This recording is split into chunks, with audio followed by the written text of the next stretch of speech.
Ինչն է խանգարում Նիկոլ Փաշինյանին այսօրվա դրությամբ հաղթել 26-ի ընտրություններում, մի քիչ աբսուրդային է հնչում հարցս, բայց մենք չենք կարող իմանալ 26-ի հունիսին ինչ դրություն կլինի, դրա համար եկեք խոսենք այսօրվա տվյալների հիման վրա 2018-ի հունվարին մենք չգիտեինք, չէ՞, որ իշխանությունը։ Հա, ես դրա համար այսպես չեմ ուզում գուշակությունների դաշտ։ Դրա համար քաղաքացիական պայմանագիրն էլ պետք է այդքան վստահ չլինի, որ ինքը հաջորդ իշխանությունն է լինելու։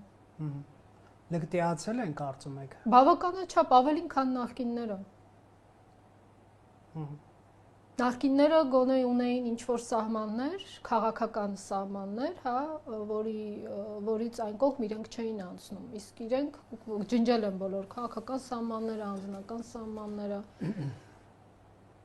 Ասում են հիբրիդային պատերազմի տակ ենք։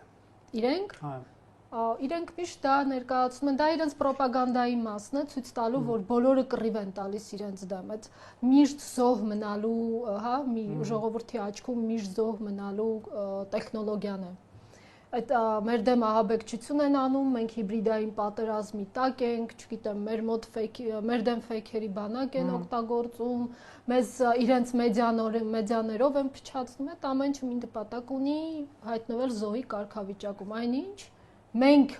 ես, դուք, ամբողջ Հայաստանի Հանրապետությունն է այսօր ՔՊ-ի զոհը։